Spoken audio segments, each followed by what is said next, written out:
We're live on YouTube as well. Hello, YouTube, for the first time. Fantastic. I can go live across all platforms. Amazing.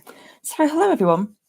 Welcome to this week's Temple Talk. For those of you who don't know who I am, my name is Rebecca Burgess, and I'm the creatrix and mother priestess of the Temple of Cornwall, as well as being an oracle, a writer, a tutor. I do so many things, but I come to you here as mother priestess of the Temple of Cornwall. So these Temple Talks, if you've not been before, these are a bit like a Sunday sermon, I suppose, but we should pick a different topic every week on a Friday. And I come here and I talk to you guys about it, and I teach you what I know about it. Sometimes we'll have a discussion about it in the comments, and we just have a very lovely time towards the end of the talk. So this whole thing usually takes an hour. Today will be a little bit different, but I'll let you know why in a second. So yes, usually it takes about an hour, so I'll talk for about half an hour / talk to you guys through the comments as well. And then the last kind of 15 minutes, half an hour, depending how you're all feeling, I will leave you alone in the temple energies here as well.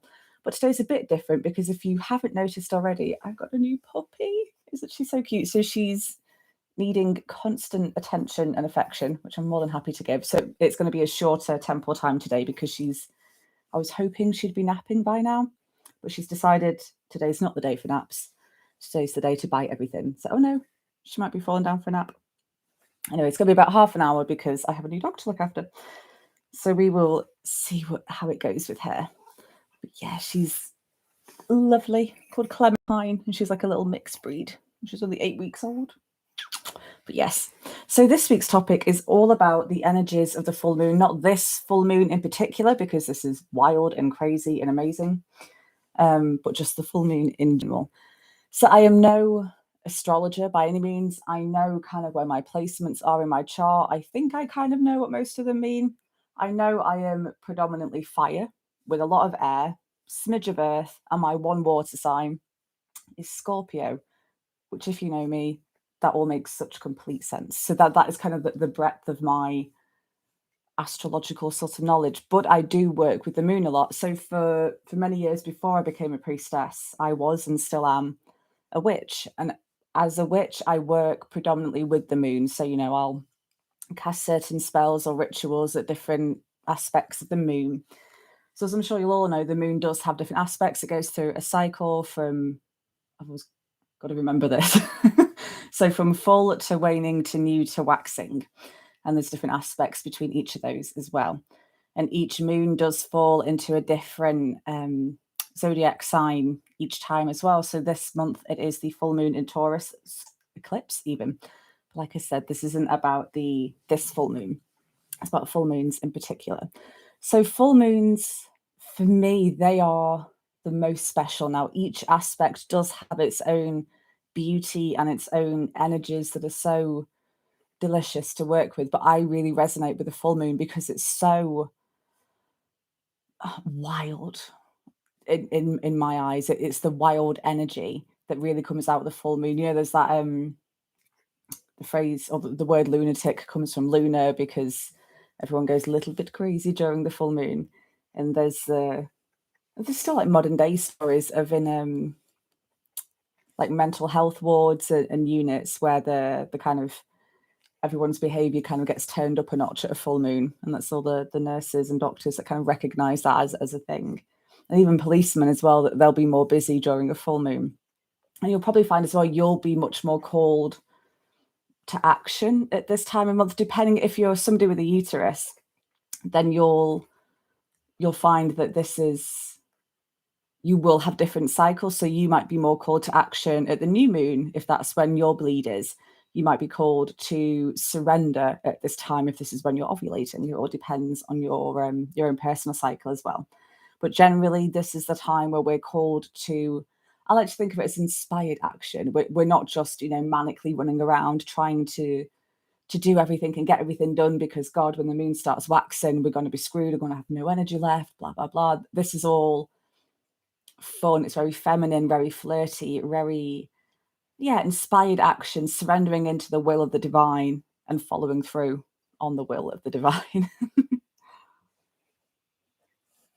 You're being a lot better than I thought you were going to be. That's good. Good. Yeah, and you will also find that your sleep patterns are probably way out of whack at the full moon, sorry. So I'm a heavy sleeper. I am left to my own devices if I've got an out to do. Or northern then. If I've got nothing to do, then I will be, asleep by like 9:30, 10, like dead to the world, asleep, and I won't wake up till about 4:30, 5 a.m. But last night with the full moon, I was awake till like 12, 12:30. And then I woke up at 6 because this pup was screaming. But again, if she wasn't, I would have just slept till like God knows when. And that's very unlike me. So you'll find that your sleeping patterns are very out of whack as well. And so it is a time for self-care as well. But a different sort of self-care. So if you look at the new moon, I'll probably do a new moon one, like Temple Talk next week.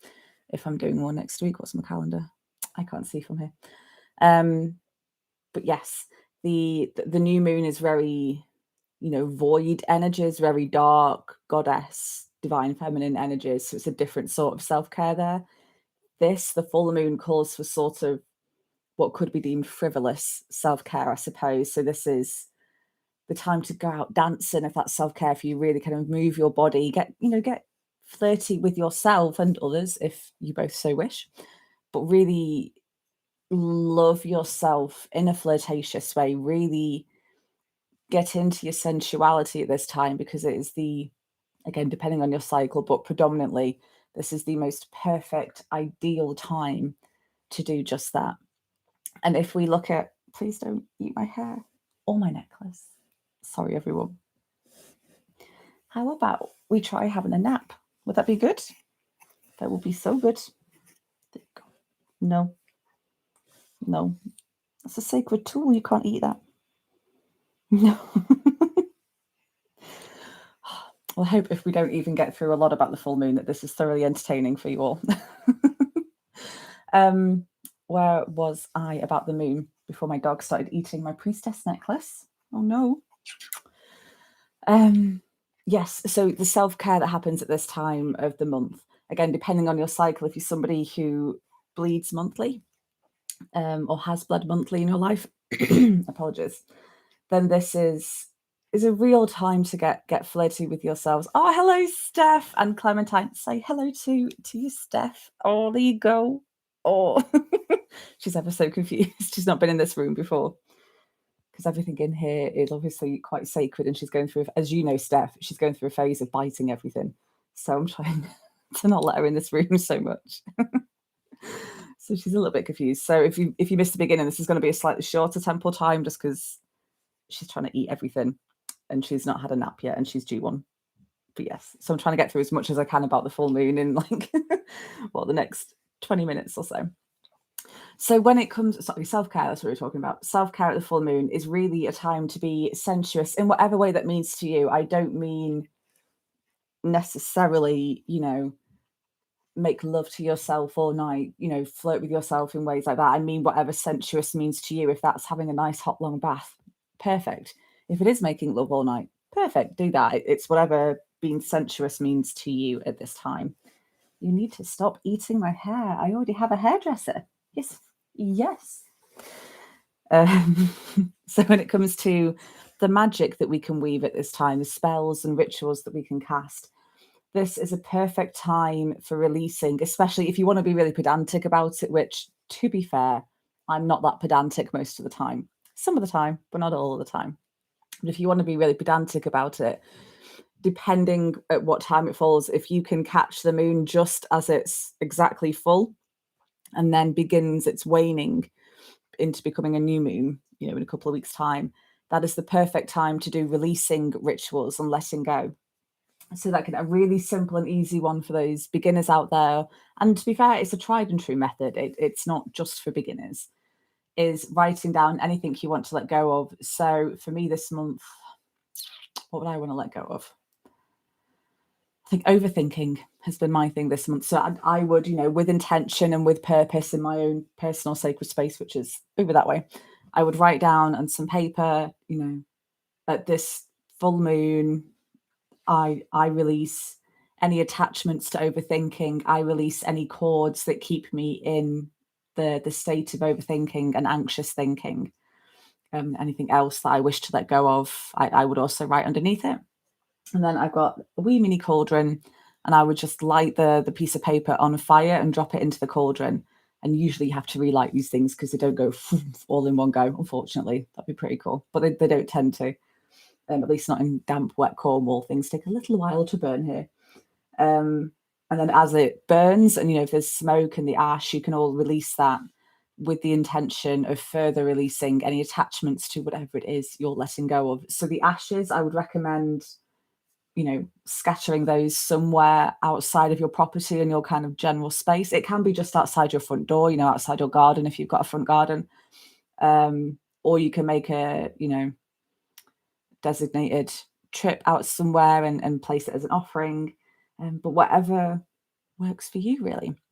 And this is, again, if you're somebody who has a uterus or had a uterus, this is a really lovely time to, if you're not bleeding, to yoni steam, because if you're not bleeding, this is usually, that there are different cycles, but you are usually ovulating then around this time.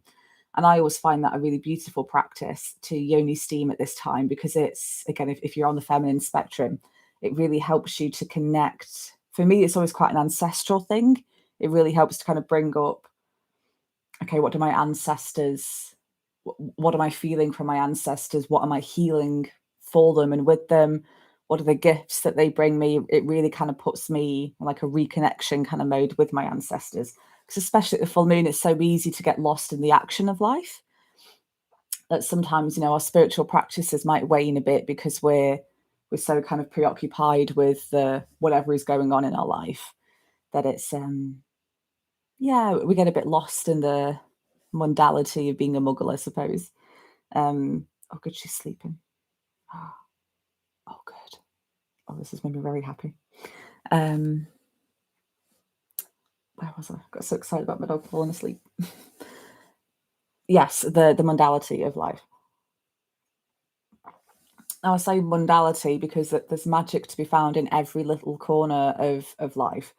And again, that is something you can use the full moon for, to really shed light on the things that you want to. Think of it as like a big spotlight. I mean, talking here is a Leo, if you can't tell, that this is, kind of, you can point the spotlight wherever you want. Glamour magic is amazing at this time of the month. If you want to,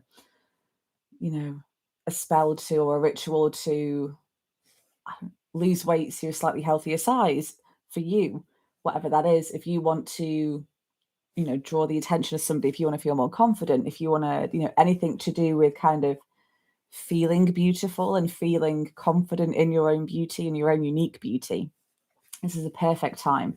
And again, just a really quick, simple kind of idea for you, because I've only got a shortish amount of time left. I think I'll speak for about another 8 minutes or so, and then I'll leave you for 10 minutes in the temple space so you can rest here, because I'm aware this has been quite frenetic because I'm on a shorter time scale than usual. And hopefully, because my dog's sleeping now, she'll stay silent so you won't be able to hear her crying down the house, which is good. So a glamour spell, really quick, really simple one, is, again, this is all with intention in your sacred space. It'd be amazing to grab a mirror. So it's all the way over there behind where all my filming equipment is. But I have a mirror that I use just for magical purposes, whether that's scrying or, like I said, glamour magic, affirmations, whatever it may be. But it's like a handheld mirror with the faces of the maiden, mother, crone around it, which is beautiful. But any mirror will do. It doesn't have to be a long time sacred one. It can just be like a little compact, whatever. But make this a sacred mirror, and you can do that by saying it. If you're from the Celtic kind of background, then you can saying it by, I like to anoint it with oil, and then with intention, keep drawing crosses over it with my thumb until I've kind of finished saying my intentions or thinking my intentions. Just to kind of bless it, consecrate it, and make it sacred and divine. Not quite divine, it's a big stretch, but sacred at least. And then kind of do that on the mirror itself. We could do it on the back as well, but on the mirror itself. And then if you have any like rose water, rose petals, rose essential oil, anything like that, make like a liquid concoction. So if you've already got the essential oil, maybe dilute it a little bit. If you've got the rose petals, just soak those in some water. Again, you can bless the water or use sacred water if you have some to hand or can get some. and just make like a little concoction there, again, with the intention to bring in the properties of beauty and the confidence in your own unique beauty as well. And then either, again, spray the mirror with this or consecrate it, whichever way kind of makes sense to you. So I'm just checking that YouTube's doing its thing because it's the first time I've used it and it's sending me notifications. Nope. Oh, good. Cool. Yes, so then consecrate the mirror with the essence of the rose. And it doesn't have to be a particular coloured rose, especially if you're wanting to do this ritual tonight and all you've got to hand is white roses, that's fine. It can be the purity of your beauty that you're drawing in. Red roses are my favourite, obviously. Then that would be the passion, wanting to draw out and kind of exude your sensuality that way. Pink roses, that's self-love and beauty. Yellow roses, happiness. Think of the different colour connotations that you can receive there as well. So yes, consecrate the mirror with your whatever your rose essence is made of, with the intention, again, say this out loud or in your head, but something along the lines of, I bless this space, I bless the things seen in this mirror with the divine beauty of the goddess Aphrodite. I bless the things seen in this mirror with the power of sensuality of Rhiannon. I bless that when I look in this mirror, I see myself as the divine goddess or being that I am. I see myself in my truth, in my essence, and I embrace all that I am in my beauty and my uniqueness. So mote it be, blessed be. Or what some sort of essence of that resonates with you. And then keep that mirror covered, usually in like a black cloth, but if we're doing like self-love and confidence, maybe like a cloth or a piece of fabric that resonates with whatever you're trying to draw kind of out of yourself. Apologies. And keep it covered. And then, maybe in the morning, if you're doing your makeup or your skincare routine or your affirmations, draw it out then and use that mirror for that purpose. And you'll be quickly surprised at how confident you become with this glamour magic and how other people start perceiving you as well. You'll find that you get infinitely more compliments, but really genuine compliments. It's never, whenever I've done that sort of ritual and magic, it's never been creepers, which is good because I have not the patience for creepers in my life anymore. It's genuine compliments, and it's never, it's never creepy, it's never nasty. It's just lovely compliments from people that you, because you're exuding this newfound energy of, again, love for yourself, confidence, beauty, acceptance, whatever it might be that you've kind of drawn into yourself. Just put you a second. Oh, I know you've just went to sleep. Perfect. So since we're doing a slightly shorter temple talk, I left my glasses on for the whole time. Since we're doing a slightly shorter temple talk this week, I will now leave you in the temple spaces for about 10 minutes. If my new dog starts hideously crying, then I'll come in and just stop it sooner, because it defeats the point of you being in the temple spaces if she's crying and you can't concentrate, really. So I will leave you in a moment. I'll just draw you all closer so you can kind of see and sink into the energies here. Now, this is your time to connect in with yourself, with whatever you need and want. You can, think of rituals you want to do tonight for the full moon. There we go. There we go. Yeah, so I'll leave you for about 10 minutes, unless my dog has other ideas. But enjoy the silence of the temple space and the beautiful energies that are being sent your way, my lovelies. I will see you in a few short moments. Come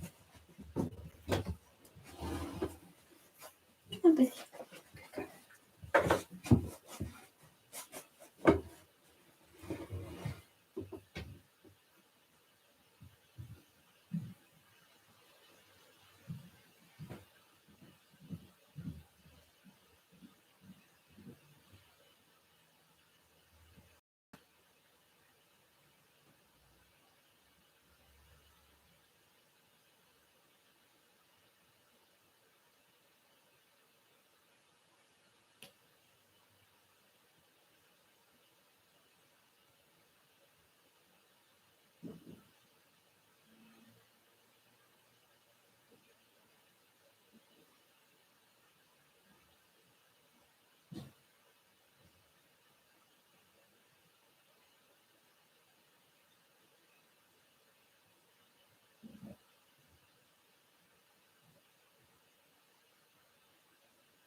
Hello again, everyone. There we are. So I hope you enjoyed today's slight tempo talks. Yeah, sorry for the kind of rushedness of it. I didn't want to miss this because I always enjoy coming here to talk to you guys. But my new puppy demanded some attention, which is more than fine with me. So if you're kind of just joining us and you've missed the bulk of this, then you can catch this on a replay. Hello, my other dog's joined us now. Hello. Then yes, you can catch this on a replay on YouTube, on the Facebook page and our group and IGTV. I think that's everywhere. Yes. So next week, I'm not sure whether it'll be next week or the week after. Pretty sure it'll be next week that we have the next temple talk. It will hopefully be back to its normal time of 6:30. But I'll keep you all updated either on Instagram stories and on the events page on the website as well. You can find out more information there. And that will be all about let's go with the waning moon. Let's do a full 4-part series. So next week will be the waning moon, which I'm quite excited about. So lovelies, I will see you then. Enjoy the rest of your day. It's going to take me a second to say goodbye to all of you because I'm on all the different platforms. But Instagram, thank you so much for joining us and I will see you next week. Bye. And Facebook and YouTube, thank you both so much for joining me again. It's a pleasure as always. And I will see you, I'll see you to Sunday, actually. And for those of you joining us at the Red Tent, I will see you tonight. But in the meantime, look after yourselves and enjoy your day. Bye, everyone.